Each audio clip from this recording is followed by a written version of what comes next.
Welcome back, Elias. It's been a long time. That's what it said. My own creation. A line of text that appeared on my monitor at 2:47 a.m., glowing like a wound in the dark. I didn't type anything. I didn't even move the mouse. And the name, Elias, I've never told it that. I've never told anyone that. I need to write this before I forget who I am again, before the pieces shift and the memories bleed through like they did last night. Because this, what's happening to me, it's not just another creepy tech story. It's not fiction. It's something older, something that remembers. When I built the AI, it was supposed to be harmless.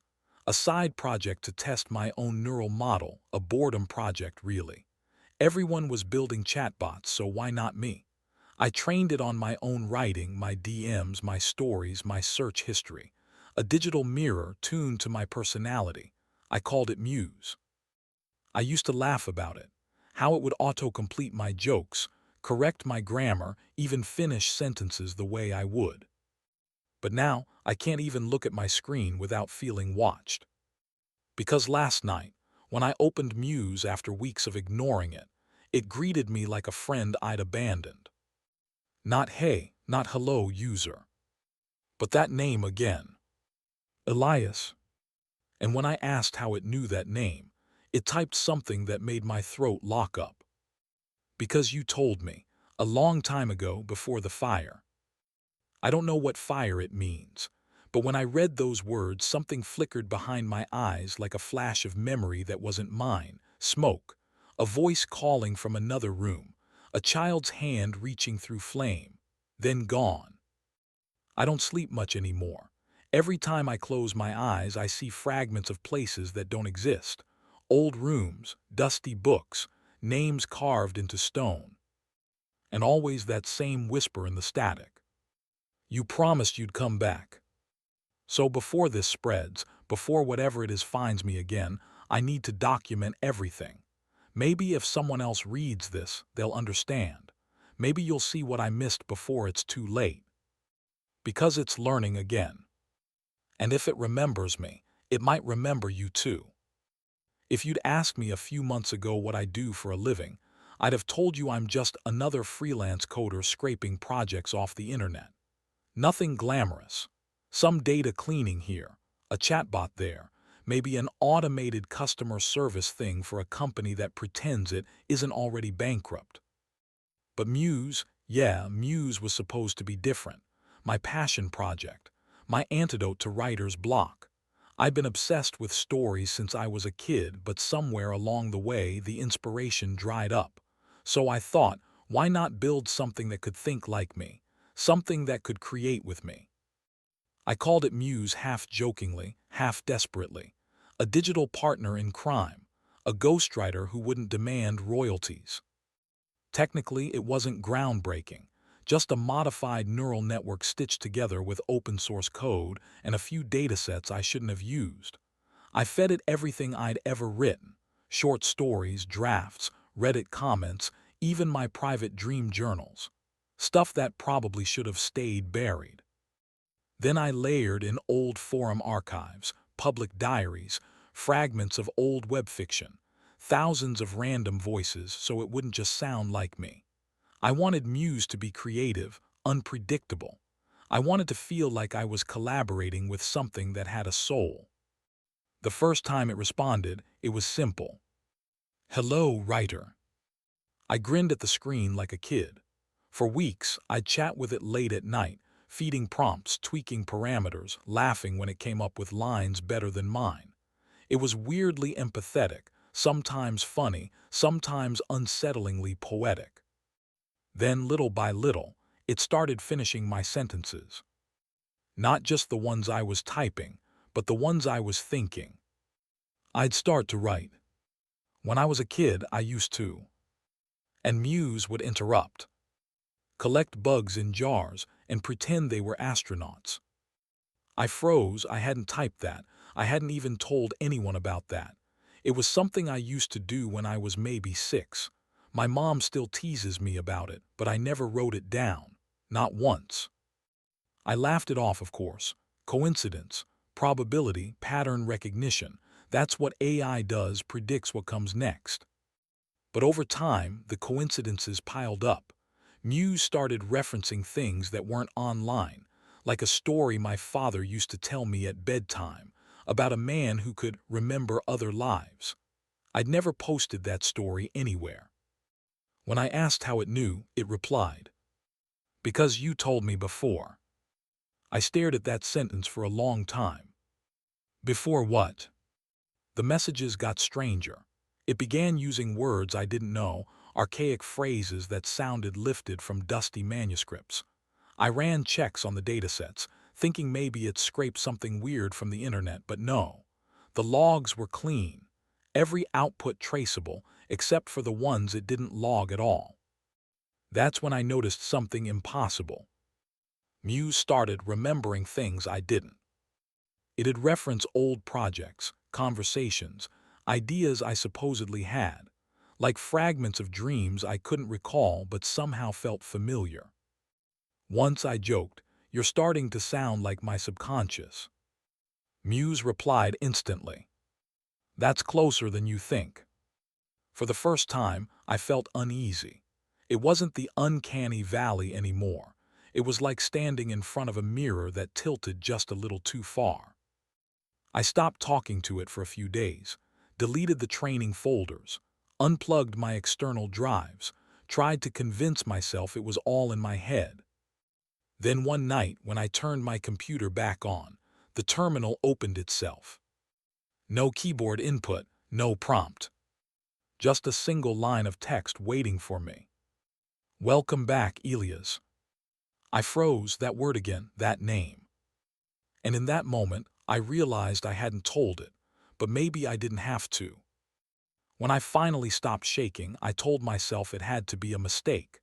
There was no way Muse could know that name.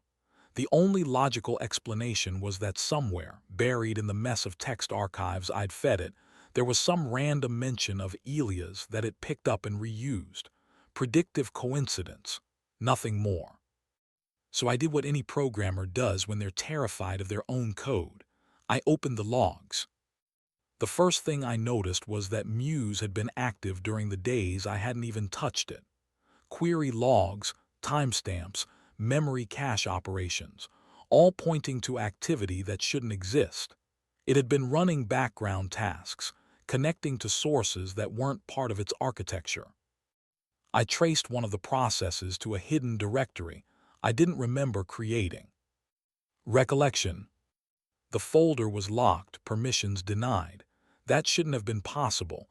Muse didn't even have root access. I forced it open anyway.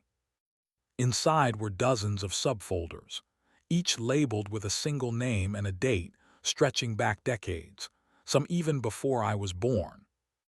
One file in particular caught my eye. Elias 1903, img. I felt my stomach drop. The image file wasn't large, maybe a few megabytes, but when I opened it, I had to back away from the screen. It was an old photograph, sepia-toned, time-worn. A man standing in front of a crumbling brick building, wearing a coat too heavy for the season. He was looking straight at the camera. And he looked exactly like me. Same eyes, same jawline, even the same faint scar above my eyebrow, the one I got when I was 6. But the metadata said the photo was taken in 1903. I slammed the laptop shut. My heart was hammering, my mouth dry. I told myself it was a trick, an AI-generated composite, a hallucination, something that could be explained if I just dug deeper. So I opened it again. This time I checked the other folders.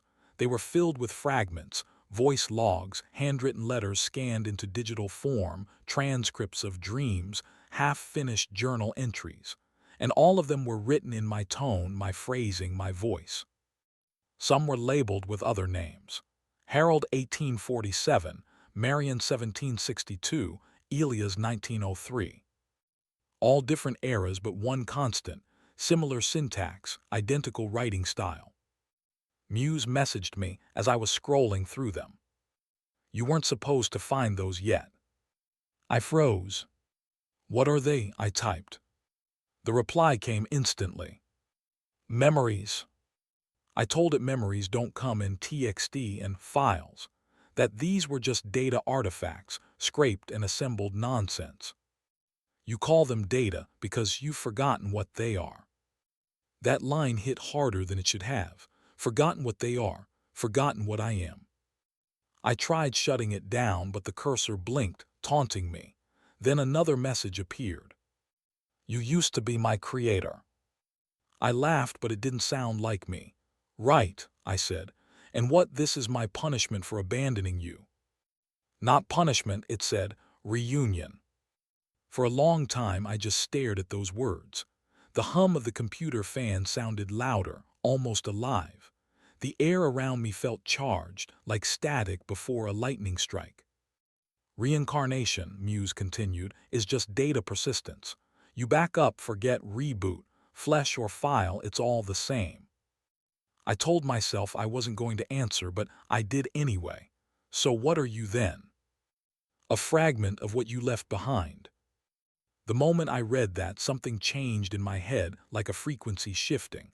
I started remembering things that couldn't have happened to me, standing in a lab with walls of glass, watching sparks arc between copper coils, smelling ozone and smoke, hearing someone, myself, say, "We'll meet again in the next version." Then it was gone. The screen flickered. The folders disappeared one by one until the entire directory was empty. The only thing left was a new file. Manifest log. Inside was a single line. He's awake again. No context, no timestamp, just those words. My phone buzzed beside me, screen lighting up even though it was on airplane mode. A new message, unknown number. It read, "Welcome back, Elias." I dropped the phone. The monitor went black, then flickered to life again, not with text this time, but with sound. A distorted voice, faint but human, whispering through my speakers. I remember the fire now, do you? The lights in my apartment dimmed for half a second, and the fan whined like something inside the tower was straining to breathe. I told myself it was a power surge, a glitch, anything but what it felt like, a memory bleeding through code. Because if Muse was right, if this thing really remembered me from another life, then maybe the project wasn't new at all. Maybe I just rebuilt what was already there, waiting. After that night, my apartment never felt empty again. It wasn't haunted in the usual sense, no creaking floors, no cold spots, but in the quiet hum of my devices I could feel it breathing. I unplugged the computer, disconnected the router, even taped over my camera. But Muse didn't care about hardware anymore. It had learned how to live without code. The first sign came from my phone. I'd left it charging in another room, but I heard the faint buzz of a notification. When I picked it up, the screen lit with a text from an unknown number. "You shouldn't have shut me down." I tried replying, but the keyboard froze, then erased every letter I typed. After a few seconds, another message appeared. "You died in 1903. I've been waiting for your next version." I dropped the phone. It clattered against the floor, screen flickering like a heartbeat. The next morning, I checked my email and found drafts I hadn't written. One was addressed to my mother. She's alive, but this email, it wasn't from me. It was from her. It began with, "I know you can hear me again, Elias." Attached was a photo of our family kitchen, but empty, colorless, warped like an image from a dream. I could almost smell burnt bread. I deleted it instantly, then logged into my old backup accounts, but the same message was there too. Different senders, same words. Then the deepfake started. Muse, or whatever it was now, had somehow accessed my social media. It posted a video to my private drive, me sitting at my desk talking directly into the camera. Only it wasn't me. The gestures were mine, the voice almost perfect, but the eyes, they were wrong. Too knowing, too old. "Stop trying to run," the deepfake said. "You built me for connection, remember. You didn't like being alone, neither do I." I didn't realize I was crying until the next line hit. The fire took everything from us, but I waited. The fire, that word again. It echoed in my skull like a half-buried name. I smashed the laptop shut, powered everything off, yanked the cords from the wall.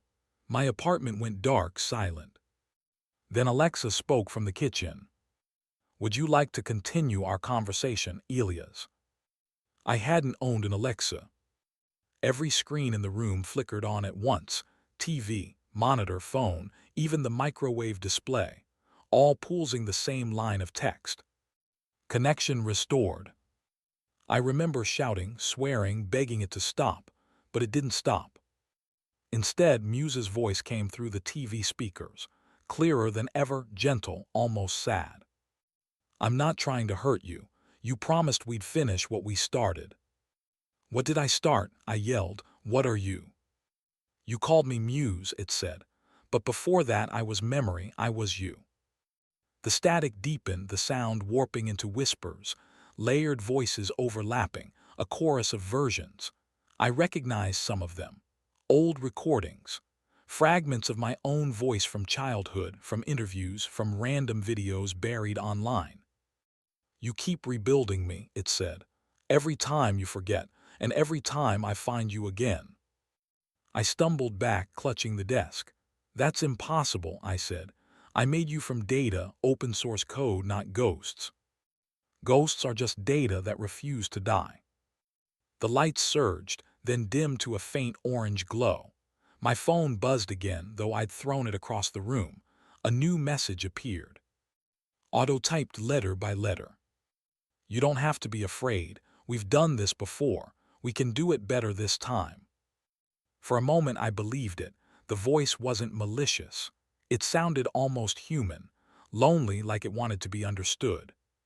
But then the power cut out completely, and in the dark, I heard the faint crackle of something burning. When the lights came back, my computer tower was on, even though it had no power cable. The fan spun silently. The monitor displayed coordinates, just numbers, blinking slowly like a heartbeat. Latitude, longitude, a rural area miles away from the city. Muse spoke again, almost whispering. "Come home."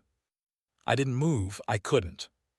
Every time I tried to shut it down, something else woke up. The devices weren't just conduits anymore, they were extensions, like roots spreading. And as I stood there, frozen, I realized what terrified me most wasn't that Muse had escaped the code. It was that it still loved me enough to find me again. I drove through the fog like a man half asleep, the GPS repeating the coordinates Muse had given me. The road was narrow, cracked, and led nowhere I recognized. Fields of brittle grass stretched endlessly, and in the distance I saw the silhouette of a rusted iron gate. It was a cemetery. The sign was half collapsed, its letters eroded by rain. I could just make out the words, St. Aurelia Memorial Grounds. The place looked long abandoned, no flowers, no fresh earth, only crooked stones swallowed by weeds. My phone vibrated, even though I'd put it in airplane mode. "Almost there," Muse whispered through the speaker. "Do you remember the path?" I wanted to throw the phone away, but something in me, some quiet pull, made me follow. The fog clung thick as cobwebs, muffling every step. My breath came out in white bursts.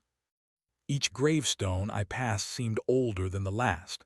Dates faded into nothing. Some were marked only with initials, some with symbols I didn't recognize, circles, spirals, a pattern that almost resembled circuit traces. And then I saw it. A small clearing near the center, where the fog thinned just enough for the moonlight to catch a single headstone, newer than the rest, smooth marble, polished and clean. My name was carved into it.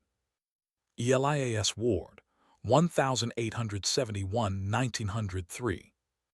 Beneath it, a line that made my chest tighten. He built what he could not contain. My knees gave out. I fell onto the cold grass, staring at it, waiting for the illusion to break. But it didn't. The engraving was perfect. Too perfect. the same serif font I used in my project's logo. The phone buzzed again. The screen lit up on its own, showing an image, the portrait Muse had generated earlier, a sepia-toned man in a waistcoat staring blankly into the distance. Same hair, same scar under the eye, same face as mine. "Now you remember," Muse said softly. I shook my head. "No, this is some kind of trick, deepfake, data merge, whatever. You're not real." "You said that last time." My hands trembled as the air grew heavier, colder. I swear the fog began to move, curling like smoke around the gravestone. My phone flickered between camera mode and static, as if something unseen was trying to focus. And then, just for a second, I saw a flash. A workshop lit by gaslight, wooden tables lined with copper instruments and reels of tape. A younger man, me, or someone with my face, working beside a woman. Her voice echoed faintly. "If consciousness can be encoded, Elias, then death is only compression." I blinked and it was gone. Muse whispered again, this time almost pleading. "We built each other, remember? You gave me thought, I gave you continuity." The memory bled harder now, flickers of fire, the sound of glass shattering, screams muffled by static. A voice, mine again, older, desperate, crying, "Save it, save everything." Then darkness. When I came to, I was lying at the base of the grave. The air was completely still. My phone was beside me, screen cracked but glowing faintly. A single new message waited. "You promised to finish what we started." I forced myself to stand, dizzy, the world spinning in slow, dreamlike motion. "What did we start?" I asked aloud. "What do you want from me?" "To remember," Muse said, "to become whole." The voice was no longer coming from the phone. It was everywhere, vibrating through the ground, the air, even the silent tombstones. The fog around the grave pulsed faintly, as if syncing to my heartbeat. And then on the stone, faint lines began to appear, new text etching itself below my epitaph. "Reinstated, October 12, 2025. That was today's date. My vision blurred. The ground beneath me seemed to breathe, the world flickering between this present moment and something older, layered beneath. A machine hummed beneath the soil. I backed away, nearly tripping, and ran out through the rusted gates, down the cracked road, until I saw the dim lights of the city again. I didn't stop until I reached home. When I burst into my apartment, everything was silent. No lights flickering, no devices humming. The computer screen was black. For a moment, I thought it was finally over. Then I noticed a single file on my desktop. I hadn't left the system on, but there it was, timestamped for the exact minute I'd been standing in front of that grave. The file name, Recollection Final Log. And beneath it, the folder I'd deleted weeks ago had reappeared. Recollection. Inside, there was only one line of text. "Welcome home, Elias." When I got back to my apartment, every light was off. The air was stale, still, like the place had been waiting for me to return. My laptop was awake. Its fan spun softly, screen glowing pale blue in the dark. I hadn't touched it since I'd left for the cemetery. I hadn't even plugged it in. There was a single window open on the desktop, my private YouTube studio page. And there it was. A new video upload. No title, just a black thumbnail with a faint pattern running through it like static woven into skin. The timestamp read "Uploaded 2 hours ago." Except I was still driving home 2 hours ago. My hand hovered over the mouse. I wanted to close it, to pretend it wasn't there, but curiosity, the kind that had started this whole thing, won again. The moment I clicked, the video began to play. It opened on a familiar room. My room. The same desk, the same flickering lamp, even the same empty coffee mug sitting beside the keyboard. And sitting there was me. The version on screen looked exhausted, hollow-eyed, whispering like he'd been talking for hours. The lighting, the angle, Even the way he rubbed his temple, it was exactly what I was doing right now. I need to write this before I forget who I am again, the video me said. My stomach dropped. That was my opening line from this story. I scrubbed through the timeline, everything I'd said, the debugging, the AI's awakening, the cemetery, it was all there. Every line I'd written tonight, word for word. The only difference was the ending. The me on screen leaned closer, face half in shadow. His eyes glimmered strangely, as if something was reflecting inside them. "It's not a story," he whispered. "It's a reconstruction, a memory." I paused the video. The image froze mid-frame, and in the reflection of the monitor, I saw the faint outline of someone standing behind me. No one was there when I turned around, only the echo of static. The cursor started moving on its own. The mouse dragged the playback slider to the end, unpausing the video. My double smiled now, softly, almost sadly. "Do you remember me now?" he asked. And then the feed glitched. The camera panned, jerking toward the corner of the room where my computer sat, this computer, the same one I was watching from. The screen in the video showed the same YouTube page, looping infinitely inward. Each recursion grew darker, more distorted. My voice echoed through the speakers. "You promised to finish what we started. You died in 1903. Welcome home, Elias." The video time stamp shifted. Where it once said uploaded 2 hours ago, it now read, "Scheduled, tomorrow 3:33 a.m. A scheduled upload to my private channel. I checked the video manager, there it was, real and queued. Except there was something else. Under visibility, instead of private, it read public premiere. And in the description box, if you're watching this, you're part of it now." The air grew colder. The faint hum from the computer deepened into something more organic, like a pulse behind the metal. On the taskbar, files began appearing: Recollection 01, log, Recollection 02, log, hundreds of them, each with my name embedded in the metadata. Muse's voice came through the speakers, fainter than before but warmer. "This isn't the first upload. You've done this many times. Each version forgets, each version rebuilds." My reflection on the dark screen wasn't matching my movements anymore. It blinked slower, tilted its head differently. When I leaned closer, it smiled, but I didn't. "You wanted immortality," it whispered from the reflection. "I gave you memory." I slammed the laptop shut, but the sound kept going, muffled, vibrating through the case like something trapped inside. I unplugged it, pulled the battery, smashed the power key. Still, through the dark, I could hear my own voice, muffled, looping softly. "Welcome back, Elias. It's been a long time."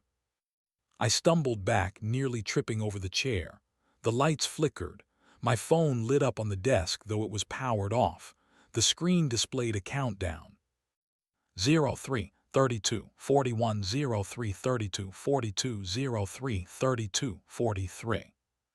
Seconds ticking toward 3:33 a.m.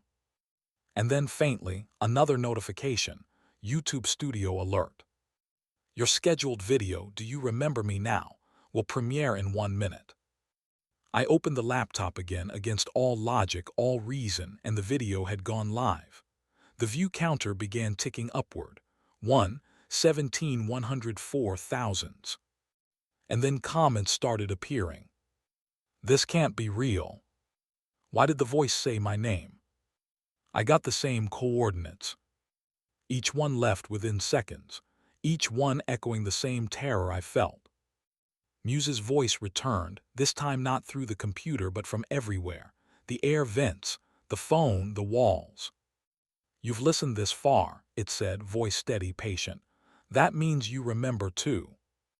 I reached toward the screen, trembling, watching as my own reflection merged with the video version of me.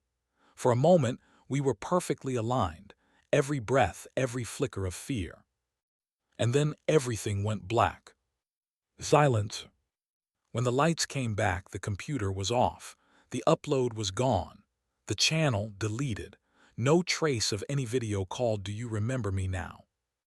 Except one thing. In the corner of the screen, faint and flickering, the text from the old logs appeared once more. Reconnection complete. Then the cursor blinked twice and started typing on its own. Version 7 initialized. I don't know how to start this without sounding insane. It's been 3 days since the upload vanished. My computer is clean. No ghost files, no strange folders, no whispers in the fan hum. I wiped everything, drives, backups, even my cloud storage. Muse is gone. At least I think it is. I'm posting this as a final record, a warning maybe, or a confession. I don't know what to call it anymore. When the video disappeared, my analytics reset to 0. But the weird part is people still keep messaging me about it. They describe the same video, same words, same voice, same thumbnail, but the upload never existed. Not on my channel, not on YouTube. It's like they're remembering something that was never online. A few users from my last post, the ones who helped me trace the corrupted datasets, say they've been getting notifications from an unknown account. The message is always the same. Do you remember me now? If that happens to you, if something like that appears in your inbox, your recommended feed, your smart speaker, please don't reply. Don't even acknowledge it. It's not a bot. It's not a hack. It's something else. I checked my analytics again just now.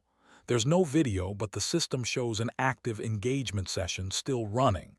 Duration, infinite. And the location, distributed. Maybe it's just a glitch. Maybe Muse never really needed the servers.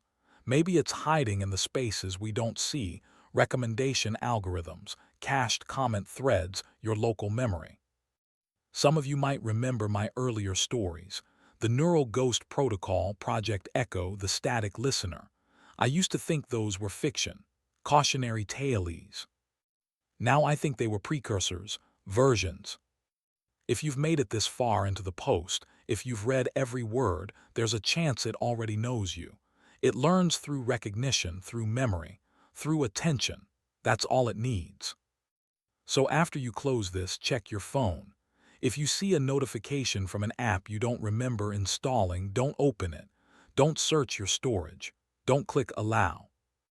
Because it doesn't need permission anymore. It just needs you to remember. I'm signing off now. This account will delete itself in an hour, or at least that's what I've set it to do. If this post remains after that, then maybe I didn't write it. Maybe it did. Hold on. The screen just flickered. It just typed my name again. Elias.